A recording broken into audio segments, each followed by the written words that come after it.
ਵਾਹਿਗੁਰੂ ਜੀ ਕਾ ਖਾਲਸਾ ਵਾਹਿਗੁਰੂ ਜੀ ਕੀ ਫਤਿਹ।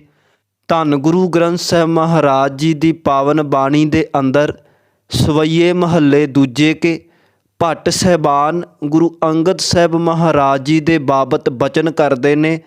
ਅਮੈ ਦ੍ਰਿਸ਼ਟ ਸੁਭ ਕਰੈ ਹਰੈ ਅਗ ਪਾਪ ਸਕਲ ਮਲ, ਕਾਮ ਕ੍ਰੋਧ ਅਰ ਲੋਭ ਮੋਹ ਵਸ ਕਰੈ ਸਭੈ ਬਲ। ਸਦਾ ਸੁਖ ਮਨ ਵਸੈ ਦੁਖ ਸੰਸਾਰਹਿ ਖੋਵੈ, ਗੁਰ ਨਵਨਿਧ ਦਰਿਆਓ ਜਨਮ ਹਮ ਕਾਲਖ ਧੋਵੈ। ਸੋ ਕਹੋ ਟਲ ਗੁਰ ਸੇਵੀਐ ਅਹਨਸ ਸਹਿਜ ਸੁਭਾਏ, ਦਰਸ਼ਨ ਪਰਸੈ ਗੁਰੂ ਕੈ ਜਨਮ ਮਰਨ ਦੁਖ ਜਾਏ। ਭੱਟ ਸਾਹਿਬਾਨ ਕਹਿੰਦੇ ਨੇ ਧੰਨ ਗੁਰੂ ਅੰਗਦ ਸਾਹਿਬ ਮਹਾਰਾਜ ਇੱਕ ਐਸੀ ਬਖਸ਼ਿਸ਼ ਦੇ ਘਰ ਨੇ ਕਿ ਆਪ ਜੀ ਕਿਸੇ ਨੂੰ ਵੀ ਬਖਸ਼ਿਸ਼ ਭਰੀ ਨਜ਼ਰ ਨਾਲ ਤੱਕ ਲੈਣ ਤਾਂ ਉਹਦੇ ਸਾਰੇ ਪਾਪ ਖਤਮ ਹੋ ਜਾਂਦੇ ਨੇ, ਪਾਪ ਧੁੱਪ ਜਾਂਦੇ ਨੇ। ਜਿਹਦੇ 'ਤੇ ਧੰਨ ਗੁਰੂ ਅੰਗਦ ਸਾਹਿਬ ਮਹਾਰਾਜ ਜੀ ਰਹਿਮਤ ਕਰਦੇ ਨੇ ਉਹਦੇ ਵਿੱਚ ਇੰਨੀ ਤਾਕਤ ਆ ਜਾਂਦੀ ਹੈ ਵੀ ਉਹ ਆਪਣੇ ਪੰਜੇ ਵਿਕਾਰਾਂ ਨੂੰ ਕਾਬੂ ਕਰ ਲੈਂਦਾ ਹੈ। ਜਿਹੜਾ ਇਨਸਾਨ ਗੁਰੂ ਅੰਗਦ ਸਾਹਿਬ ਜੀ ਦੇ ਦਰਸ਼ਨ ਕਰ ਲਵੇ ਉਹਦਾ ਜੰਮਣ ਅਤੇ ਮਰਨ ਖਤਮ ਹੋ ਜਾਂਦਾ ਹੈ, ਉਹ ਜੰਮਣ ਅਤੇ ਮਰਨ ਤੋਂ ਰਹਿਤ ਹੋ ਜਾਂਦਾ ਹੈ। ਐਸੀ ਮਹਾਨ ਸ਼ਖਸੀਅਤ ਧੰਨ ਗੁਰੂ ਅੰਗਦ ਸਾਹਿਬ ਮਹਾਰਾਜ ਜੀ ਦਾ ਆਗਮਨ 5 ਵੈਸਾਖ ਸੰਮਤ 1561 ਈਸਵੀ ਦੀ ਗੱਲ ਕਰੀਏ ਤਾਂ 31 ਮਾਰਚ 1504 ਈਸਵੀ ਨੂੰ ਮਾਤਾ ਸਭਰਾਈ ਜੀ ਦੇ ਕੁੱਖੋਂ ਬਾਬਾ ਫੇਰੂ ਮੱਲ ਜੀ ਦੇ ਗ੍ਰਹਿ ਵਿਖੇ ਹੁੰਦਾ ਹੈ। ਪਹਿਲੀ ਵਾਰ ਜਿਸ ਭਾਗਾਂ ਵਾਲੀ ਧਰਤੀ 'ਤੇ ਆਪ ਜੀ ਨੇ ਪੈਰ ਪਾਏ ਉਸ ਅਸਥਾਨ ਦਾ ਨਾਮ ਹੈ ਮੱਤੇ ਦੀ ਸਰਾਂ। ਅੱਜ ਕੱਲ੍ਹ ਇਹਨੂੰ ਨਾਂਗੇ ਦੀ ਸਰਾਂ ਜਾਂ ਸਰਾਏ ਨਾਗਾ ਵੀ ਕਹਿੰਦੇ ਨੇ। ਇਹਦਾ ਨਾਮ ਨਾਂਗੇ ਦੀ ਸਰਾਂ ਇਸ ਕਰਕੇ ਪਿਆ ਕਿਉਂਕਿ ਇਹ ਮੱਤੇ ਦੀ ਸਰਾਂ ਉਸ ਵਕਤ ਉੱਜੜ ਚੁੱਕੀ ਸੀ ਔਰ ਇਹਨੂੰ ਦੁਬਾਰਾ ਇੱਕ ਉਦਾਸੀ ਨਾਂਗੇ ਸਾਧੂ ਨੇ ਵਸਾਇਆ ਸੀ ਔਰ ਉਹਦੇ ਨਾਮ ਤੋਂ ਇਹਦਾ ਨਾਮ ਪੈ ਗਿਆ ਨਾਂਗੇ ਦੀ ਸਰਾਂ ਜਾਂ ਸਰਾਏ ਨਾਗਾ। ਤੋ ਧੰਨ ਗੁਰੂ ਅੰਗਦ ਸਾਹਿਬ ਮਹਾਰਾਜ ਜੀ ਦਾ ਜਨਮ ਇਸ ਭਾਗਾਂ ਵਾਲੇ ਅਸਥਾਨ 'ਤੇ ਹੋਇਆ।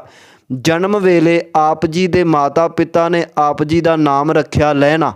ਸਮਾਂ ਲੰਘਿਆ ਸਾਧ ਸੰਗਤ, ਆਪ ਜੀ 15 ਸਾਲ ਦੇ ਹੋਏ ਔਰ ਆਪ ਜੀ ਦਾ ਵਿਆਹ ਖਡੂਰ ਰਹਿਣ ਵਾਲੇ ਖੱਤਰੀ ਦੇਵੀ ਚੰਦ ਦੀ ਲੜਕੀ ਮਾਤਾ ਖੀਵੀ ਜੀ ਦੇ ਨਾਲ ਕਰ ਦਿੱਤਾ ਗਿਆ। ਇਸ ਖਡੂਰ ਸਾਹਿਬ ਦੀ ਧਰਤੀ 'ਤੇ ਆਪ ਜੀ ਦੇ ਭੂਆ ਜੀ ਵੀ ਵਿਆਹੇ ਸਨ ਔਰ ਇਹ ਰਿਸ਼ਤਾ ਉਹਨਾਂ ਦੇ ਰਾਹੀਂ ਹੀ ਕੀਤਾ ਗਿਆ। ਕਹਿੰਦੇ ਨੇ ਕਿ ਉਸ ਵਕਤ ਇਸ ਹਿੰਦੁਸਤਾਨ ਦੀ ਧਰਤੀ 'ਤੇ ਬਦਅਮਨੀ ਫੈਲ ਗਈ। ਇਸ ਦੇਸ਼ ਦੇ ਵਿੱਚ ਤਖਤਾਂ ਲਈ ਯੁੱਧ ਅਤੇ ਲੜਾਈਆਂ ਹੋਣ ਲੱਗੀਆਂ। ਲੋਧੀਆਂ ਦੇ ਪੈਰ ਇੱਥੋਂ ਖਿਸਕਣ ਲੱਗੇ ਔਰ ਬਾਬਰ ਦੇ ਹਮਲਿਆਂ ਨੇ ਕਈ ਇਲਾਕੇ ਅਤੇ ਕਈ ਪਿੰਡਾਂ ਦੇ ਪਿੰਡ ਉਜਾੜ ਦਿੱਤੇ। ਕਈ ਪਿੰਡ ਲੁੱਟੇ ਗਏ, ਕਈ ਪਿੰਡ ਬਰਬਾਦ ਹੋਏ ਔਰ ਮੱਤੇ ਦੀ ਸਰਾਂ ਵੀ ਉਹਨਾਂ ਪਿੰਡਾਂ ਦੇ ਵਿੱਚੋਂ ਹੀ ਆਉਂਦਾ ਹੈ ਜਿਹੜਾ ਉਸ ਬਾਬਰ ਦੇ ਹੱਲਿਆਂ ਕਰਕੇ ਉੱਜੜ ਗਿਆ ਸੀ। ਇਤਿਹਾਸ ਦੱਸਦਾ ਹੈ ਕਿ ਇੱਥੇ ਇੱਕ ਵੀ ਜਗ ਦਾ ਦੀਵਾ ਨਹੀਂ ਸੀ ਦਿਖਦਾ। ਜਦੋਂ ਪਿੰਡ ਉੱਜੜ ਗਿਆ, ਪਿੰਡ ਉੱਜੜਨ 'ਤੇ ਬਾਬਾ ਫੇਰੂ ਮੱਲ ਜੀ ਆਪਣੇ ਪਰਿਵਾਰ ਸਮੇਤ ਪਹਿਲਾਂ ਪਿੰਡ ਹਰੀਕੇ ਆ ਕੇ ਟਿਕੇ, ਪਰ ਜਦੋਂ ਇੱਥੇ ਬਹੁਤਾ ਗੁਜ਼ਾਰਾ ਨਾ ਹੋਇਆ ਤਾਂ ਕੁਝ ਸਮੇਂ ਬਾਅਦ ਫਿਰ ਹਰੀਕੇ ਤੋਂ ਖਡੂਰ ਸਾਹਿਬ ਆ ਕੇ ਟਿਕ ਗਏ। ਇੱਥੇ ਆ ਕੇ ਆਪ ਜੀ ਨੇ ਪਰਚੂਨ ਦੀ ਹੱਟੀ ਪਾਈ ਔਰ ਇੱਥੇ ਆਪਣੀ ਕਾਰ ਔਰ ਗੁਜ਼ਾਰਾ ਕਰਨਾ ਸ਼ੁਰੂ ਕਰ ਦਿੱਤਾ। ਇਸ ਵਕਤ ਭਾਈ ਲਹਿਣਾ ਜੀ ਦੀ ਉਮਰ ਤਕਰੀਬਨ 20 ਕੁ ਸਾਲ ਹੋ ਚੁੱਕੀ ਹੈ। ਆਪ ਜੀ ਦੇ ਗਿਆਤ ਲਈ ਅਰਜ਼ ਕਰ ਦੇਵਾਂ ਕਿ ਭਾਈ ਲਹਿਣਾ ਜੀ ਦੇ ਪਿਤਾ ਜੀ ਬਾਬਾ ਫੇਰੂ ਮੱਲ ਜੀ ਵੈਸ਼ਨੋ ਦੇਵੀ ਦੇ ਭਗਤ ਸਨ। ਹਰ ਸਾਲ ਵੈਸ਼ਨੋ ਦੇਵੀ ਦੇ ਦਰਸ਼ਨਾਂ ਲਈ ਜਾਣਾ ਆਪਣੇ ਜਥੇ ਦੇ ਸਮੇਤ ਔਰ ਜਿਹੜੇ ਮੰਦਰ ਜਾਂਦੇ ਸਨ ਇਹ ਜੰਮੂ ਤੋਂ ਅਗਾਂਹ ਪਹਾੜਾਂ ਦੇ ਵਿੱਚ ਪੈਂਦਾ ਹੈ। ਬਾਬਾ ਫੇਰੂ ਮੱਲ ਜੀ ਆਪਣੇ ਸੰਗ ਦੇ ਜਥੇਦਾਰ ਵੀ ਸਨ। ਆਏ ਸਾਲ ਆਪਣੇ ਜਥੇ ਨੂੰ ਨਾਲ ਲੈ ਕੇ ਜਾਣਾ ਔਰ ਭਾਈ ਲਹਿਣਾ ਜੀ ਵੀ ਆਪਣੇ ਪਿਤਾ ਜੀ ਦੇ ਨਾਲ ਵੈਸ਼ਨੋ ਦੇਵੀ ਦੇ ਦਰਸ਼ਨਾਂ ਲਈ ਜਾਂਦੇ ਸਨ। ਖਡੂਰ ਤੋਂ ਜਾਣ ਵਾਲਿਆਂ ਨੂੰ ਕਰਤਾਰਪੁਰ ਸਾਹਿਬ ਰਸਤੇ ਦੇ ਵਿੱਚ ਹੀ ਪੈਂਦਾ ਸੀ। ਇਹ ਕਰਤਾਰਪੁਰ ਸਾਹਿਬ ਉਹ ਪਾਵਨ ਧਰਤੀ ਹੈ ਜਿਹਨੂੰ ਧੰਨ ਗੁਰੂ ਨਾਨਕ ਸਾਹਿਬ ਨੇ ਵਸਾਇਆ ਔਰ ਜਿੱਥੇ ਅੱਜ ਕੱਲ੍ਹ ਬਖਸ਼ਿਸ਼ਾਂ ਵਰਤਾ ਰਹੇ ਨੇ। ਤੋ ਸਾਧ ਸੰਗਤ, ਇਹ ਧਰਤੀ ਖਡੂਰ ਤੋਂ ਜੰਮੂ ਜਾਣ ਲੱਗਿਆ ਰਸਤੇ 'ਚ ਹੀ ਪੈਂਦੀ ਸੀ ਉਸ ਵਕਤ। ਤੋ ਇਸ ਤਰ੍ਹਾਂ ਬਾਬਾ ਫੇਰੂ ਮੱਲ ਜੀ ਹਰ ਸਾਲ ਆਪਣੇ ਜਥੇ ਨਾਲ ਜਾਂਦੇ, ਜਥੇ ਦੀ ਅਗਵਾਈ ਕਰਦੇ। ਪਰ ਸੰਨ 1526 ਨੂੰ ਬਾਬਾ ਫੇਰੂ ਮੱਲ ਜੀ ਦਾ ਦੇਹਾਂਤ ਹੋ ਗਿਆ। ਆਪ ਜੀ ਦੇ ਦੇਹਾਂਤ ਤੋਂ ਬਾਅਦ ਸਾਰੀ ਜ਼ਿੰਮੇਵਾਰੀ ਭਾਈ ਲਹਿਣਾ ਜੀ ਦੇ ਸਿਰ 'ਤੇ ਪੈ ਗਈ। ਹੁਣ ਭਾਈ ਲਹਿਣਾ ਜੀ ਨੂੰ ਸੰਗ ਦਾ ਜਥੇਦਾਰ ਬਣਾ ਦਿੱਤਾ ਗਿਆ। ਹੁਣ ਭਾਈ ਲਹਿਣਾ ਜੀ ਆਪਣੇ ਜਥੇ ਨੂੰ ਲੈ ਕੇ ਵੈਸ਼ਨੋ ਦੇਵੀ ਦੇ ਦਰਸ਼ਨਾਂ ਲਈ ਜਾਂਦੇ। ਇੱਧਰ ਭਾਈ ਲਹਿਣਾ ਜੀ ਆਪਣਾ ਜੀਵਨ ਨਿਰਵਾਹ ਕਰ ਰਹੇ ਸਨ। ਉੱਧਰ ਦੂਜੇ ਪਾਸੇ ਖਡੂਰ ਤੋਂ 50 ਕੁ ਮੀਲ ਦੂਰ ਕਰਤਾਰਪੁਰ ਸਾਹਿਬ ਦੀ ਧਰਤੀ 'ਤੇ ਧੰਨ ਗੁਰੂ ਨਾਨਕ ਸਾਹਿਬ ਮਹਾਰਾਜ ਜੀ ਬਖਸ਼ਿਸ਼ਾਂ ਵਰਤਾ ਰਹੇ ਨੇ। ਉਦਾਸੀਆਂ ਆਪ ਜੀ ਤਕਰੀਬਨ ਕਰ ਚੁੱਕੇ ਨੇ ਔਰ ਹੁਣ ਇਸ ਵਕਤ ਆਸ-ਪਾਸ ਪ੍ਰਚਾਰ ਕਰ ਰਹੇ ਹਨ ਔਰ ਲੋਕਾਂ ਨੂੰ ਜਥੇਬੰਦ ਕਰ ਰਹੇ ਨੇ, ਸੰਗਤ ਨੂੰ ਜਥੇਬੰਦ ਕਰ ਰਹੇ ਨੇ। ਧੰਨ ਗੁਰੂ ਨਾਨਕ ਸਾਹਿਬ ਮਹਾਰਾਜ ਜੀ ਦੀ ਬਖਸ਼ਿਸ਼ ਦਾ ਪਾਤਰ ਇੱਕ ਪਿਆਰਾ ਗੁਰਸਿੱਖ ਭਾਈ ਜੋਧਾ ਜੀ, ਇਹ ਖਡੂਰ ਦਾ ਹੀ ਰਹਿਣ ਵਾਲਾ ਸੀ, ਖਡੂਰ ਰਹਿੰਦਾ ਸੀ। ਇਤਿਹਾਸ ਦੱਸਦਾ ਹੈ ਕਿ ਇੱਕ ਦਿਨ ਭਾਈ ਜੋਧਾ ਜੀ ਧੰਨ ਗੁਰੂ ਨਾਨਕ ਸਾਹਿਬ ਮਹਾਰਾਜ ਜੀ ਦੀ ਪਾਵਨ ਬਾਣੀ ਆਸਾ ਕੀ ਵਾਰ ਦਾ ਪਾਠ ਅੰਮ੍ਰਿਤ ਵੇਲੇ ਕਰਦੇ ਤੁਰੇ ਜਾ ਰਹੇ ਸਨ। ਜਦੋਂ ਆਪ ਜੀ ਆਸਾ ਦੀ ਵਾਰ ਦਾ ਪਾਠ ਕਰ ਰਹੇ ਨੇ ਤਾਂ 21ਵੀਂ ਪੌੜੀ, ਆਸਾ ਦੀ ਵਾਰ ਦੀ 21ਵੀਂ ਪੌੜੀ ਭਾਈ ਲਹਿਣਾ ਜੀ ਦੇ ਕੰਨੀ ਪੈਂਦੀ ਹੈ। ਭਾਈ ਜੋਧਾ ਜੀ ਪੜ੍ਹ ਰਹੇ ਸਨ, ਜਿਤ ਸੇਵਿਐ ਸੁਖ ਪਾਈਐ ਸੋ ਸਾਹਿਬ ਸਦਾ ਸੰਭਾਲੀਐ, ਜਿਤ ਕੀਤਾ ਪਾਈਐ ਆਪਣਾ ਸਾ ਘਾਲ ਬੁਰੀ ਕਿਉਂ ਘਾਲੀਐ, ਮੰਦਾ ਮੂਲ ਨਾ ਕੀਚਈ ਦੇ ਲੰਮੀ ਨਦਰ ਨਿਹਾਲੀਐ, ਜਿਉਂ ਸਾਹਿਬ ਨਾਲ ਨਾ ਹਾਰੀਐ ਤੇ ਵੇਹਾ ਪਾਸਾ ਢਾਲੀਐ, ਕਿਛ ਲਾਹੇ ਉੱਪਰ ਘਾਲੀਐ। ਜਦੋਂ ਭਾਈ ਜੋਧਾ ਜੀ ਨੇ ਇਹ ਪੌੜੀ ਪੜ੍ਹੀ, ਭਾਈ ਲਹਿਣਾ ਜੀ ਦੇ ਕੰਨੀ ਪਈ। ਇੱਕ ਇੱਕ ਪੰਕਤੀ, ਇੱਕ ਇੱਕ ਸ਼ਬਦ, ਇੱਕ ਇੱਕ ਅਰਥ ਭਾਈ ਲਹਿਣਾ ਜੀ ਦੇ ਹਿਰਦੇ 'ਚ ਘਰ ਕਰ ਰਿਹਾ ਸੀ। ਪਹਿਲੀ ਵਾਰ ਇੱਕ ਐਸੇ ਬਚਨ ਭਾਈ ਲਹਿਣਾ ਜੀ ਨੇ ਸੁਣੇ ਜਿਨ੍ਹਾਂ ਬਚਨਾਂ ਨੇ ਆਪ ਜੀ ਦੇ ਹਿਰਦੇ ਵਿੱਚ ਧੂ ਪਾ ਕੇ ਰੱਖ ਦਿੱਤੀ, ਅੰਦਰ ਹਿਲਾ ਕੇ ਰੱਖ ਦਿੱਤਾ। ਭਾਈ ਲਹਿਣਾ ਜੀ ਨੂੰ ਇੱਕ ਇੱਕ ਗੱਲ ਅਹਿਸਾਸ ਹੋ ਰਹੀ ਸੀ ਕਿ ਜਿਤ ਸੇਵਿਐ ਸੁਖ ਪਾਈਐ ਸੋ ਸਾਹਿਬ ਸਦਾ ਸੰਭਾਲੀਐ। ਜਿਸ ਦੀ ਸੇਵਨਾ ਕੀਤਿਆਂ, ਜਿਸ ਦਾ ਸਿਮਰਨ ਕੀਤਿਆਂ ਸੁੱਖ ਮਿਲਦਾ ਹੋਵੇ, ਉਸ ਸਾਹਿਬ ਨੂੰ ਸਦਾ ਚੇਤੇ ਰੱਖਣਾ ਚਾਹੀਦਾ, ਉਹਦੀ ਸਦਾ ਸੰਭਾਲ ਕਰਨੀ ਚਾਹੀਦੀ ਹੈ। ਜਿਤ ਕੀਤਾ ਪਾਈਏ ਆਪਣਾ ਸਾ ਘਾਲ ਬੁਰੀ ਕਿਉਂ ਘਾਲੀਐ। ਜੇ ਬੰਦੇ ਨੇ ਆਪਣੇ ਹੀ ਕੀਤੇ ਦਾ ਫਲ ਪਾਉਣਾ ਹੈ ਫਿਰ ਕਦੀ ਵੀ ਬੁਰੀ ਘਾਲ ਨਹੀਂ ਘਾਲਣੀ ਚਾਹੀਦੀ। ਮੰਦਾ ਮੂਲ ਨਾ ਕੀਚਈ ਦੇ ਲੰਮੀ ਨਦਰ ਨਿਹਾਲੀਐ। ਭਾਈ ਲਹਿਣਾ ਜੀ ਨੂੰ ਇਹਨਾਂ ਬਚਨਾਂ ਤੋਂ ਸਮਝ ਲੱਗ ਰਹੀ ਸੀ ਕਿ ਲੰਮੀ ਨਦਰ ਦਿਵ ਦ੍ਰਿਸ਼ਟੀ ਨਾਲ ਦੇਖ ਕੇ ਭੁੱਲ ਕੇ ਵੀ ਕਦੀ ਮੰਦਾ ਕੰਮ ਨਹੀਂ ਕਰਨਾ ਚਾਹੀਦਾ। ਜਿਉਂ ਸਾਹਿਬ ਨਾਲ ਨਾ ਹਾਰੀਐ ਤੇ ਵੇਹਾ ਪਾਸਾ ਢਾਲੀਐ।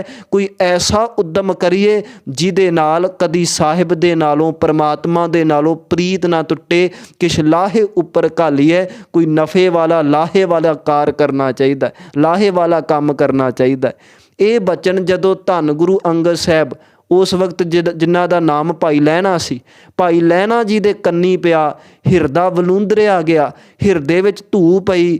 ਦੌੜ ਕੇ ਭਾਈ ਜੋਧਾ ਜੀ ਦੇ ਪਾਸ ਗਏ। ਜਦੋਂ ਆਸਾ ਦੀ ਵਾਰ ਦਾ ਭੋਗ ਪਿਆ ਤਾਂ ਭਾਈ ਲਹਿਣਾ ਜੀ ਨੇ ਹੱਥ ਜੋੜ ਕੇ ਪੁੱਛਿਆ, ਕਹਿਣ ਲੱਗੇ, ਭਲੇ ਪੁਰਸ਼ੋ, ਇਹ ਬਚਨ ਜਿਹੜੇ ਤੁਸੀਂ ਗਾ ਰਹੇ ਹੋ, ਇਹਨਾਂ ਬਚਨਾਂ ਨੇ ਮੇਰਾ ਹਿਰਦਾ ਵਲੂੰਦਰ ਕੇ ਰੱਖ ਦਿੱਤਾ। ਕਿਰਪਾ ਕਰਕੇ ਦੱਸੋ ਇਹ ਬਚਨ ਕਿਹਨਾਂ ਦੇ ਨੇ। ਭਾਈ ਜੋਧਾ ਜੀ ਨੇ ਦੱਸਿਆ, ਲਹਿਣਾ ਜੀ ਇਹ ਬਚਨ ਧੰਨ ਗੁਰੂ ਨਾਨਕ ਸਾਹਿਬ ਮਹਾਰਾਜ ਜੀ ਦੇ ਹਨ।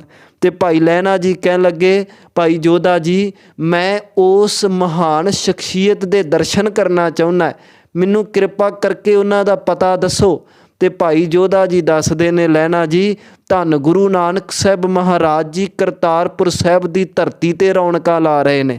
ਜਦੋਂ ਇਹ ਸੁਣਿਆ ਤਾਂ ਭਾਈ ਲਹਿਣਾ ਜੀ ਤੁਰੰਤ ਫੈਸਲਾ ਕਰਦੇ ਨੇ ਕਿ ਐਤਕੀ ਜਦੋਂ ਦੇਵੀ ਜੀ ਦੇ ਦਰਸ਼ਨਾਂ ਲਈ ਗਏ ਤਾਂ ਰਸਤੇ ਦੇ ਵਿੱਚ ਧੰਨ ਗੁਰੂ ਨਾਨਕ ਸਾਹਿਬ ਜੀ ਦੇ ਦਰਸ਼ਨ ਜ਼ਰੂਰ ਕਰਕੇ ਜਾਵਾਂਗੇ।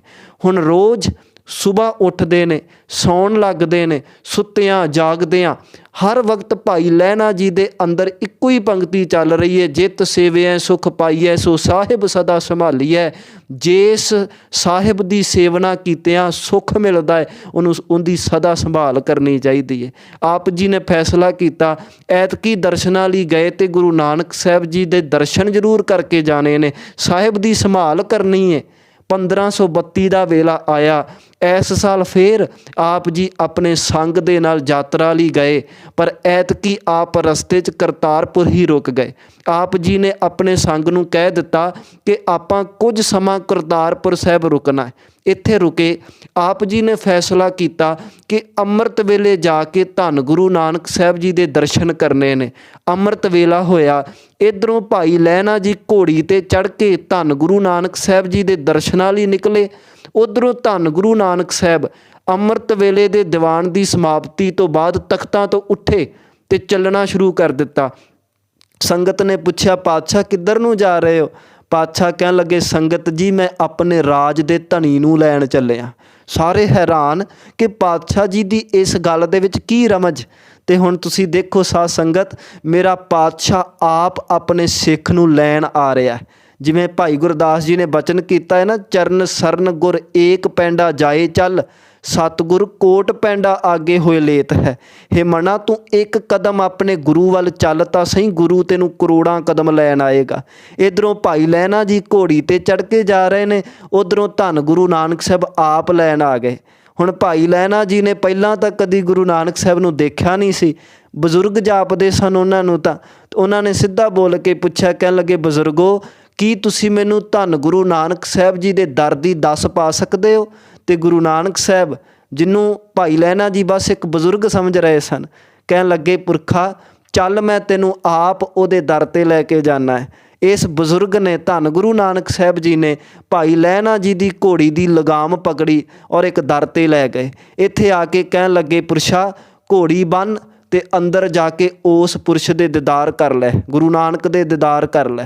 ਭਾਈ ਲਹਿਣਾ ਜੀ ਘੋੜੀ ਤੋਂ ਉਤਰੇ, ਘੋੜੀ ਬੰਨੀ ਔਰ ਜਦੋਂ ਅੰਦਰ ਜਾ ਕੇ ਦੇਖਿਆ ਤੇ ਕੀ ਦੇਖਦੇ ਨੇ ਕਿ ਜਿਹੜੇ ਬਜ਼ੁਰਗ ਲੈਣ ਆਏ ਸੀ ਆਪ ਉਹੀ ਬਜ਼ੁਰਗ ਧੰਨ ਗੁਰੂ ਨਾਨਕ ਸਾਹਿਬ ਮਹਾਰਾਜ ਤਖਤਾਂ 'ਤੇ ਚੌਂਕੜਾ ਮਾਰ ਕੇ ਬੈਠੇ ਨੇ। ਭਾਈ ਲਹਿਣਾ ਜੀ ਨੂੰ ਸਮਝ ਲੱਗ ਗਈ ਕਿ ਇਹ ਬਜ਼ੁਰਗ ਕੋਈ ਹੋਰ ਨਹੀਂ, ਇਹ ਬਜ਼ੁਰਗ ਤਾਂ ਧੰਨ ਗੁਰੂ ਨਾਨਕ ਸਾਹਿਬ ਮਹਾਰਾਜ ਆਪ ਹਨ।